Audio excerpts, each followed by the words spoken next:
한국일보 서화숙 선임기자와 만나세요. 그의 논지는 정직하고 행간에는 따뜻함이 묻어 있습니다. 서화숙 3분 칼럼.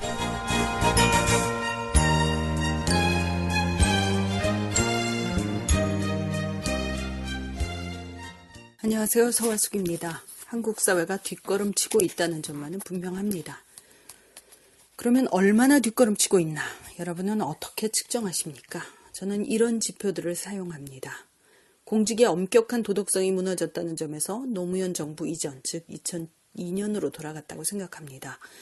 노무현 정부에서는 음주운전 하나 때문에 외교부의 한반도 평화교섭본부장에 오르지 못한 분이 있었죠. 김병준 씨는 논문 한 편을 2군데에 게재했다는 사실만으로 경제부총리 후보에서 물러나야 했습니다. 위장전입 부동산 투기 같은 것을 발붙일 수 없게 했던 시절이 노무현 정부 때였습니다.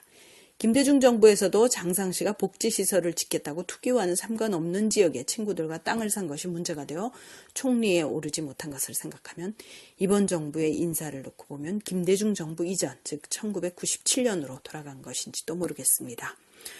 국정원과 대통령 독대가 이명박 정부에서 다시 시작됐으니 이것 역시 이걸 거부한 노무현 정부 이전 2002년만큼으로 되돌아갔고요. 국정원의 지역 담당관제 역시 이명박 정부에서 부활해서 계속되고 있는 것을 보면 김대중 정부 이전 1997년으로 되돌아갔습니다.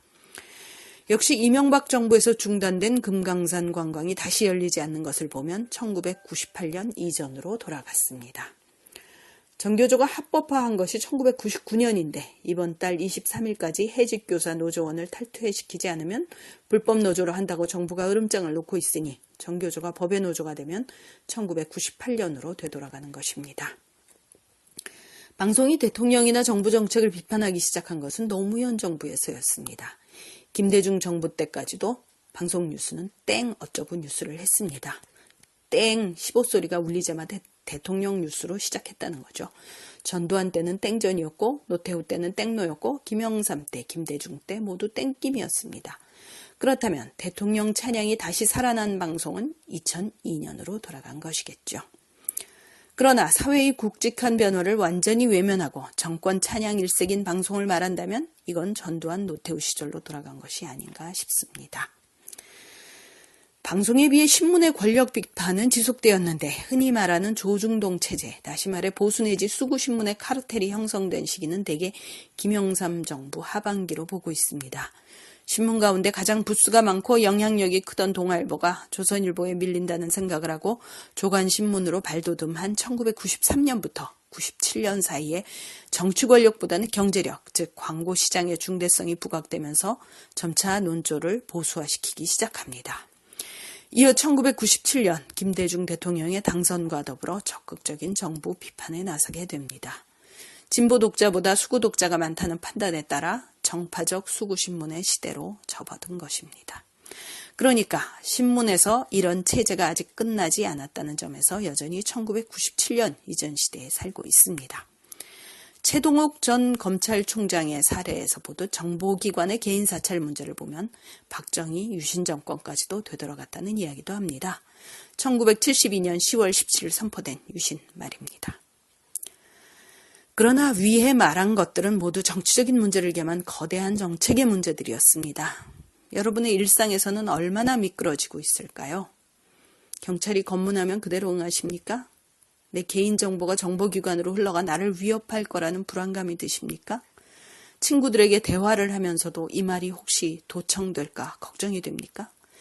비단 이런 문제만이 아닙니다. 혹시 한국이 그냥 한국으로가 아니라 외국인에게 잘 보이고 싶은 한국이어야 한다는 생각이 듭니까? 가령 전두환 시대에는 이런 구호가 있었습니다. 외국인을 보면 웃어줍시다. 왜 외국인을 보면 웃어줘야 합니까? 서로 보면 웃읍시다. 이런 구호도 웃기겠죠. 웃든 말든 그건 개인의 자유입니다. 행복하다면 웃음이 절로 나겠죠. 그런데 그런 행복한 사회를 만들려고 하지 않고 행복한 척 가장하기 위해 누군가에게 웃으라고 강요하는 캠페인하는 사회는 문제가 있습니다. 더구나 외국인을 보면 웃어줍시다는 자국민을 외국인에게 잘 보이는 도구로 생각한다는 점에서 문제가 큽니다. 한국 사회는 안전하다, 우리는 친절하다, 이렇게 외국인에게 보이는 걸 의식하는 국가는 실제로 그 국가 구성원들이 행복한지 친절한지에는 관심이 없습니다. 외국인에게 잘 보이기만 바랄 뿐입니다. 외국의 시선을 의식하는 국가는 전시국가입니다. 외국인을 보면 웃어줍시다는 정부 공익 광고로 전두환 시절에 극성을 떨었고 그 후에도 관광객에게 친절하자는 구호로 여전히 남아 있습니다. 왜 관광객에게 친절해야 할까요? 사람은 누구에게나 친절한 게 좋습니다. 관광객에게든 자국민에게든 법과 정의가 지켜지면 됩니다. 굳이 관광객을 나눠서 그들에게 친절하자는 구호를 국가가 공익광고로 돈들여 한다는 것은 한국인이든 외국인이든 공평하게 법 집행을 하겠다는 기본 정신을 망각한 태도입니다. 빨리 사라져야 할 구시대적인 유물입니다. 그런데 이걸 줄이기는커녕 더 늘리는 정책이 생겨났습니다. 경찰청과 문화체육부가 손을 잡고 최근 관광경찰을 만들었습니다. 관광지마다 배치되어 외국인을 등치는 바가지 상훈이나 불법 영업을 단속한다고 합니다. 관광객이 신고하면 즉시 해결 가능하다고 합니다. 한국인이 불법과 바가지를 겪으면 곧바로 처리가 가능합니까? 그런데 왜 관광객을 위해서는 이런 제도가 설치됩니까? 관광 수입을 늘리기 위해서라고요? 그렇다면 한국인이 내는 세금은 안 중요하고 관광 수입만 중요합니까? 그런데도 이런 황당한 정책이 이번에 101명으로 시작해서 전국으로 확대될 것이라고 합니다. 그렇잖아도 경찰의 인력 부족이 문제입니다. 경찰이 치안에는 신경을 안 쓰고 공안에만 투입되어서 갈수록 사회의 약자들이 불안해할 만큼 치안이 점점 나빠지고 있습니다. 그런데 이번에는 전시용으로 관광경찰까지 빼낸다고 합니다. 그냥 경찰이 한국인 문제도 해결하고 관광객 문제도 해결하면 왜 안 되는 것입니까? 정부 비판하는 소리를 막으려는 공안경찰, 외국인 신경 쓰느라 만드는 관광경찰의 인력을 빼앗기고 정작 국민의 안전을 책임지는 치안경찰의 수는 점점 줄어듭니다. 이거 어디서 많이 겪은 시절 같지 않습니까? 네, 관광객에게, 외국인에게 웃으라고 하던 전두환 시절로 돌아가는 겁니다. 이렇게 일상 속에서 서서히 과거로 돌아가다 보면 사람들이 시민으로 당연한 권리 주장에는 점점 더 무뎌집니다. 그렇게 해서 외국인 보기 좋고 남 보기 좋은 질서가 유지되는 무서운 공인국가로 자기도 모르게 서서히 끌려가는 것입니다. 제발 이런 뒷걸음질, 멋있다고 좋은 정책이라고 포장하지 마십시오. 일상에서 전시국가, 공안국가로 퇴행하는 상징적 행위들입니다. 일상에서 퇴보해버리면 무엇이 문제라는 의식조차 없기 때문에 바로잡는 것이 더욱 힘들어집니다. 민주주의에 대한 사람들의 기본 인식조차 흔들어버린 이런 나쁜 절차, 여기서 멈추길 바랍니다. 서화숙이었습니다.